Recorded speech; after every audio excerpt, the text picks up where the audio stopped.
Hello, everybody. Welcome to Medicine and Science on the Pod TV network. I'm Nick Pellebeat. I'll be your moderator for today. We're going to be discussing a very important topic. It involves prostate cancer. And as we well know, Joe Biden has been diagnosed with prostate cancer. And the first thing is people want to know what happened. What is this prostate cancer all about? And people need to know more about it. So the first thing they said, well, we'll talk to Dr. Oz. Well, wait, he's a politician now. Sanjay Gupta, but isn't he not really into internal medicine or oncology? So instead, we're going to talk to Dr. Michael Patmos, who is board certified in internal medicine, and we'll get his opinion because right now people want to know what is going on here with this prostate cancer and the former president of the United States, Joe Biden. So without further ado, we're going to bring in a real medical doctor, Michael Patmos, who can give us some insights because the world wants to know what happened. And this prostate cancer, people are starting to ask questions. Should you take an exam? What's going on here? So we'll turn it over to you, the hot potato. Well, good morning to you, Nick. Good morning to all the viewers out there. Good morning, Rick. I'm happy to talk about this topic. First of all, let me just say that I am a board-certified internal medicine physician with added qualifications in infection control. I'm not a urologist. I'm not an oncologist, but I do have some expertise in this area because I've treated I've had thousands of patients with prostate cancer over the years. And I, in fact, have prostate cancer. I was diagnosed with it in 2009. And I was treated. I had an early stage disease, Gleason 6 T1C adenocarcinoma of the prostate, and I am 15 years later free of disease. But I could present with metastatic disease tomorrow. So I do have some medical knowledge about this. I also have some personal experience as a patient. So let me just make a few comments. So first of all, the comments made by President Trump, and especially by his son, Donald Trump Jr., were just abominable. These were just despicable comments after the news was released about Joe Biden. So, and when Trump talks, he doesn't know when to keep his mouth shut. This is a perfect example of how he thinks he knows things he doesn't know. He doesn't know what he doesn't know. And he talks about medical topics like he's knowledgeable. He sounds like, the dude down at the gym or Joe the plumber at the barber shop, just mouthing off about something in which he has no knowledge at all. And this sparked a whole controversy, and it raised a lot of questions. And some of the questions that were raised were, how could it have gone undetected? Something catastrophic happened here. It was we were not told about it. How could it have gone undetected? Wake up call. Cancer can present as metastatic disease. Many cancers present. Prostate cancer can present initial presentation can be distant metastatic disease. Breast cancer can present as distant metastatic disease. Renal cell carcinoma, lung cancer, colon cancer, thyroid cancer. Many cancers can present as distant metastatic disease. And that's because the primary may be very small and deeply embedded in tissue. It's not detectable. And it sends cells out which get into circulation. And they, in turn, become the metastases that become the first sign of the disease. So having prostate cancer diagnosed at stage 4 is not unusual and happens all the time. Now, he was not symptomatic from the metastases. Joseph Biden was having urinary tract symptoms, and on digital rectal exam, his doctor felt a nodule, and that then led to further testing and a biopsy, and then they found that he had prostate cancer that was metastatic. Doing a digital rectal exam it's interesting. It's fallen into disfavor because it's highly unreliable. You can do a digital rectal exam and miss the cancer. I mean, the prostate in an older man is large and kind of mushy. It feels like a peach. If you've ever felt like an overripe peach, that's what the prostate can feel like. And somewhere deep down in there, you may or may not feel a nodule. It's highly unreliable physical exam. So actually, it's not even really recommended anymore as a mandatory examination. Many doctors don't even do digital prostate exams anymore. I did thousands of them, and I still think they're valuable. And you have to have a very educated index finger. It's the digital age, so you have to have a very educated digit. I have detected and felt many prostatic nodules on digital rectal exam that I did on my patients, and have found many early prostate cancers as a result. But it's not unusual for prostate cancer to go undetected. The next question that came up is, why didn't he have a PSA test? And why isn't PSA testing recommended in men over the age of 69 to 70? Here's why. The PSA story is a very interesting story. I was a medical student and a resident before we had PSA testing. And back in those days, in the 70s and early 80s, there were entire wards. There was a ward at the Reno VA where I rotated that had nothing but men with metastatic prostate cancer, Mets to bones getting chemo. And we used to think all we had back then was the prostatic acid phosphatase test. So it wasn't unusual for men to present with distant metastatic disease. Well, then along came the PSA test. It's very, very sensitive. I said, oh my God, this is going to be great. It's going to allow us to detect prostate cancer early. And very quickly, PSA testing became the standard. And all men were getting PSA tests at 40 and 45, 50, 55, all these different ages. And and the diagnosis of prostate cancer went through the roof, not because there was more prostate cancer, but because we had better detection. So it was a detection bias. We found all these cases that we didn't know were there. And then a lot of men with early stage non-aggressive prostate cancer were subjected to radiation and surgery, only to find out years later that most of these prostate cancers were indolent, low-grade prostate cancers that never would have killed the patient. So we ended up doing a lot of unnecessary surgery and treatment to men who didn't really need it because of overzealous PSA testing. So PSA testing can lead to overdiagnosis of indolent prostate cancer that then leads to overtreatment with and leaving the men incontinent and impotent.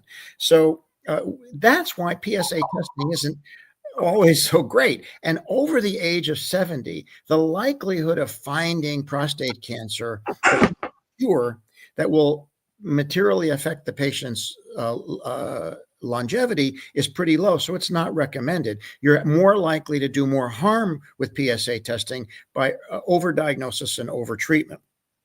There are cases where you might do PSA testing in a patient over 70 and indeed find prostate cancer early, and the patient can go to have surgery, and it's still confined to the gland, and they can be theoretically cured. But overall, PSA testing is of real questionable value over the age of 70. That's why it's now recommended that PSA testing be done together, the decision be made between doctor and patient. It's informed decision-making by the patient together with their doctor and their family. But there's no standard that PSA testing has to be done. It's over the age, in an elderly man, checking PSA can lead to more harm than good. And finally, was this withheld from the American public? Was Biden's mannerisms and the way he spoke and his stumbling and falling and his doddering speech and his confusion, was that due to prostate cancer all along? No. He doesn't have metastasis to the brain. He has prostate cancer giving him urological symptoms. He has no symptoms in his bones at this time, but and he probably won't because he's going to be on treatment soon. So none of his presentation had anything to do with prostate cancer. His presentation is obvious to any physician with experience with Parkinsonism. He's obviously Parkinsonian. He has the flat affect, the masked faces, the speech difficulties, the doddering of his speech, the postural instability, falling, stooped posture, his gait, tiny steps, and so forth. He has classic Parkinsonism. He's had it for years. You might say, well, they probably should have told the American people because Parkinson's can be associated with dementia in late stages, but it has nothing to do with prostate cancer. All right, here's where Trump goes completely wrong. Because he said this patient had stage 9. Trump has stage 9 stupidity. There's no stage 9 with prostate cancer. There's 4 stages. It's the TNM staging system. Stage 1 is confined to the organ. Stage 2 is where it just penetrates the surface of the organ. Stage 3 is when it's in tissues outside the organ, like lymph nodes. And stage 4 is when it's in distant metastatic sites. There's 4 stages. What Trump is confusing is the Gleason scoring system, which goes from 1 to 10, which tells you how aggressive the prostate cancer is. 10 is the most aggressive. Biden had a 9. The Gleason score is based upon the histopathology, what the pathologist sees when he looks in the microscope and he looks at the cancer cells. There are features of the cancer cells that tell you if it's more or less aggressive, the number of mitotic figures, that sort of thing. A Gleason 9 is very aggressive. That's a disease that could spread very quickly in a matter of months from the prostate into distant sites. And so he has aggressive cancer. I had a Gleason 6, T1C adenocarcinoma of the prostate, Gleason 6, which is much less aggressive. And hopefully with radiation, I'm cured forever. We shall see. So Trump was wrong about that. And then his son, just to show that stupidity is congenitally transmitted, referred to it as stage 5 cancer. He doesn't know anything either. Couple of comments about how common prostate cancer is. First of all, I have bad news for you. If you're a male, if you live long enough, you will get prostate cancer. It's the incidence of prostate cancer in your 80s is about 75%. About 3/4 of all men in their 80s have prostate cancer, whether they know it or not. Most of them have not benign, it's malignant, but it's indolent disease. They'll never die of it. By the time you get into your 90s, about 85% of men in their 90s have prostate cancer. And by age 100, in autopsy studies, all men have prostate cancer in their prostates at age 100 when they died of something else. Most of them had no idea they had prostate cancer. So the important thing about prostate cancer is in the older man, it can be a very indolent disease and will never kill you. You're more likely to die from the treatment than you are from the disease for most elderly men. It's an indolent disease. That's why we don't even really bother testing for it anymore in the very elderly male. Prostate cancer is essentially ubiquitous. It's caused by genetic factors, and it's pre-programmed into our DNA. It's part of our programmed senescence. Our body has a clock, and the time has run out. So finally, just a couple comments about what Joe Biden's prognosis is.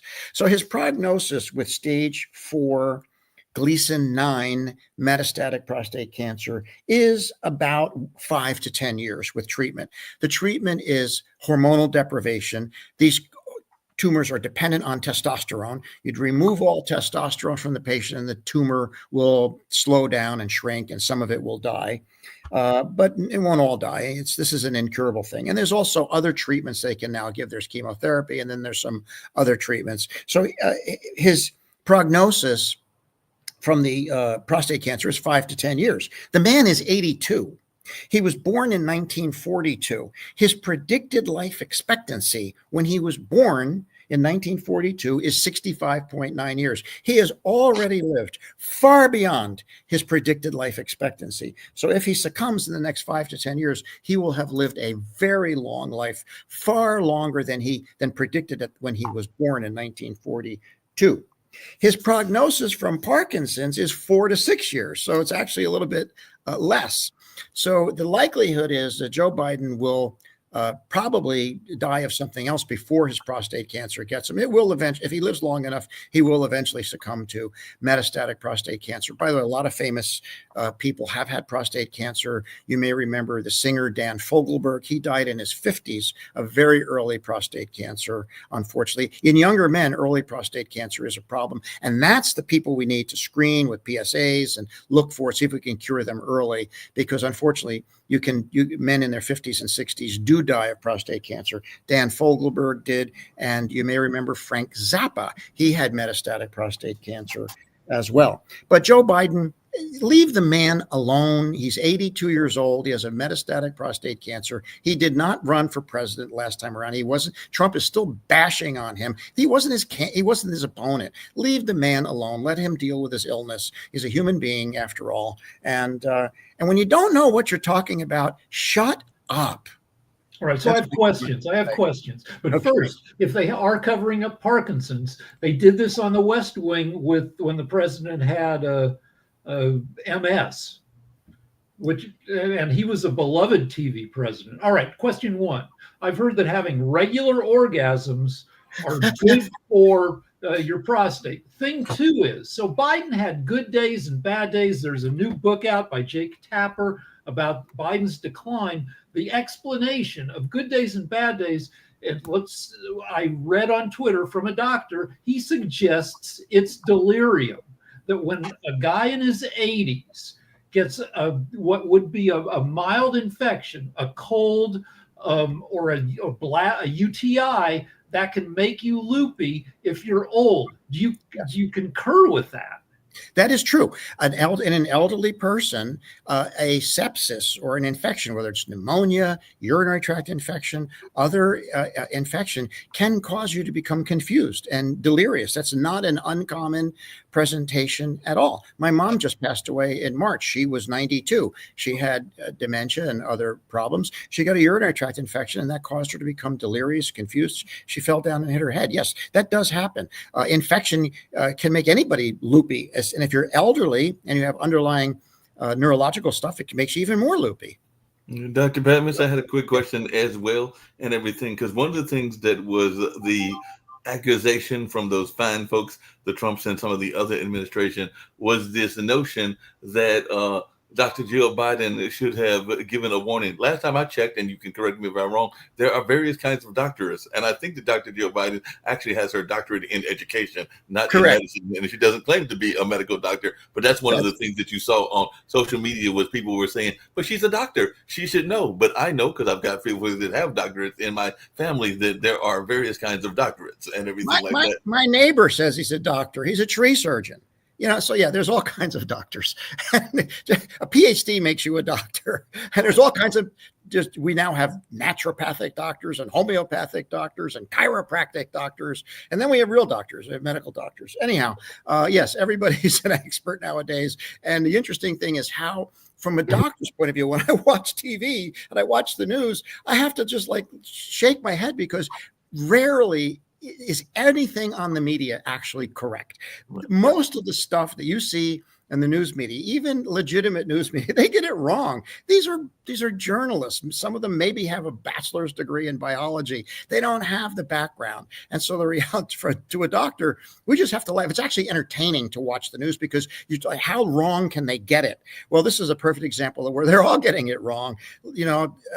I gave you the facts today about prostate cancer, and I just Dr. Patmos, just a quick follow up and everything. And we've had a couple of guests on this network. They've been on my show. They've been on other shows that come from the media standpoint. But I was just wondering, as a board certified doctor, what is your thoughts about some of these doctor shows? So some of them looks like they're somewhat realistic, even though they got the soap opera element to them as well. But some of them do look like they have gone too far in the way that they cover medicine, whether it's Watson or whether it's Chicago Hope or some of the other ones. I just wondered, as a doctor that has lived in the West Coast, what is your thoughts around medical doctors, particularly as they are portrayed?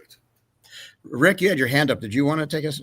I just wanted to say there's a show out called The Pit that I've seen about half of the episodes, but I had to quit watching because it just bummed me out. But it takes place in an overcrowded emergency room, and I read about how far they went to try to get authenticity. So I kind of recommend that from an ignorant non-doctor point of view. I don't watch any, I'm sorry, Mark, but I don't really watch any of these shows. I mean, doctors on TV don't do much for me. But yes. And what I would caution the public is just bear in mind that there's this thing called resume fraud. About 50%, if you are a search executive and you recruit people, that about half of all the resumes you come across have some fraud in them. There's some embellishments in those resumes that are not true. Well, it's less of a problem with medicine, but not much less. In my experience, a fairly significant number of physicians lie on their resumes. And we have currently right now in the administration and advising the administration, physicians with blatantly false, embellished, untrue resumes, and they've gotten away with it. So when you see a doctor on TV, when I see it, in fact, I saw a doctor on TV when COVID first hit, and I'm watching Fox News, and here's this guy on TV, and he's talking about mRNA, and I looked at him and I thought, I remember this guy. I think I crossed paths with him 40 years ago. So I checked him out and looked up. Sure enough, I did cross paths with him 40 years ago. I pulled his resume, reviewed his resume, saw appointments on the things that didn't make sense. I called the university and I said, hey, was this guy ever a professor? I said, nope, no record of him ever being a professor. So I can tell you there are fake doctors all over the news media, on TV, and just because a guy goes on TV or a gal goes on TV and says, I'm a doctor and I'm an expert, they might be lying, and you need to vet their credentials. The people who put them on TV, it's their moral duty to vet those credentials and make sure that that doctor is the expert they say they are. Yeah, they don't do that. They're too busy. Right. But I have a couple COVID questions. So we've got this great new vaccine it's not super new, but it just got approved, Novavax. No mRNA. It should be great. So that's thing one. Thing two is, so 98% of Americans have COVID antibodies in their blood, either from having COVID or getting vaccinated or both. Now, when somebody who already has antibodies gets COVID again, are they less contagious than they would have been otherwise because it's a less virulent? I mean, it's a softer case. That's a very good question, Rick. That's a big question. Let me just try to briefly shed some light on that. When you get vaccinated or when you get the infection, it's the same thing. When you get an infection with the virus, you're getting vaccinated with the whole virus. When you get vaccinated with the mRNA vaccine or a viral vector-based vaccine, you're getting a part of the virus. But you're in both situations, you're getting, in essence, vaccinated. You're either getting vaccinated with the entire thing, which gives you the full-blown illness, or you're getting vaccinated with a portion of it, which gives you much less in the way of symptoms. But they both produce immunity. There's two kinds of immunity. There's humoral immunity, not that it's a funny topic, but there's humoral immunity, which is your antibody level, and that provides you with short-term benefit for acute disease. So when you have high antibody titers, if you're exposed to the virus, those antibodies are there, ready to go. They attack the virus. You get a milder illness and a short-lived illness. The other kind of immunity is called cell-mediated immunity, and that's based in your lymphocytes, in your memory lymphocytes, and that gives you long-term protection against bad outcomes. The COVID vaccine is a fantastic vaccine. It gives you excellent short-term protection against acute infection and excellent long-term protection against death. And that's the primary purpose of vaccination. When you get infected, it's the same thing. You get a humoral response, tapers over time, and then you get cell-mediated immunity, which lingers and lasts. The best thing is for people who've had COVID and get vaccinated, they've got high antibody titers, at least for a while, and then long-term cell-mediated immunity. When you have some immunity to COVID by virtue of immunization or infection or both, when you get infected again, you likely will have a less virulent disease. This is why probably today more people think COVID is a mild illness, because we all have some level of immunity now. But the important thing is the virus mutates because we've got this reservoir of under-immunized people out there who are hosting the virus. They're a hotel. It's the budget hotel. It's the Motel 6 for SARS-CoV-2. The unvaccinated population is the reservoir that persists, grows, mutates, disseminates, and spreads the virus going. So we have ongoing waves because we have a host reservoir that we have created by under-immunizing the population. The question is, when I'm at the gym and there's an idiot next to me, no mask, coughing on average, is that idiot less dangerous to me than they would have been in 2020? Because this is maybe somebody who has, do we know? Because they've had COVID before. He may be less sick because he had it before, but if he's coughing and he has COVID, he's coughing virus, and who knows which strain, which mutant strain it is. If it's a new mutant strain that you've never seen before, and it could infect you and it could kill you. So, he may not be as sick as he would have been years ago, but he's still dangerous to you. Hey, Dr. Patmos, just along those same lines and everything, I think I've said a couple of times on this show, I know I've said it on other shows, I've got no kids of my own, but I do have my 2 nephews and everything. What is the chances that they are 16 and 17 in August? What are the chances that they will face a pandemic before they get to the age of 21, or maybe they'll face it before they get to 30 or 40? In other words, what are the chances that we will see another pandemic? Because I hadn't seen one in my entire lifetime until we hit 2020, and I was in my pushing. I'm 60. I'll be 63, so I was pushing around late 50s when I finally saw a pandemic that I can recall. So, what are the chances that they will face?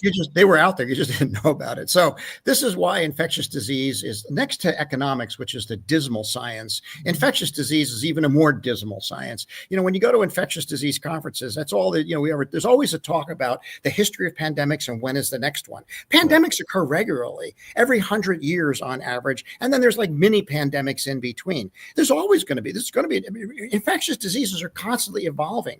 Most diseases are infectious diseases. Most things that have killed people over the history of humanity are infectious diseases. Pandemics occur with regularity. Before COVID, I gave a lecture on LinkedIn about anticipating the next pandemic, which I thought would be influenza. Well, COVID hit the next year. So I was right, but I had the wrong virus. Pandemics occur with regularity. There will be more pandemics. Viruses are always evolving and mutating, and depending on what the host is. Now, with this virus, we're the host now. Humans are the host. We're the ones making SARS-CoV-2. We're the ones that are allowing the virus to persist, to replicate, to mutate, and to disseminate. And I have there's going to be a new source of infection in the future. About 1% of Americans have a computer chip in them. Most of it's cardiac pacemaker, but you also have cochlear implants. People with Parkinson's have a pacemaker in their brain to help them move better. And in the future, more and more Americans, more and more people will have chips in their head to help with information processing, with aging.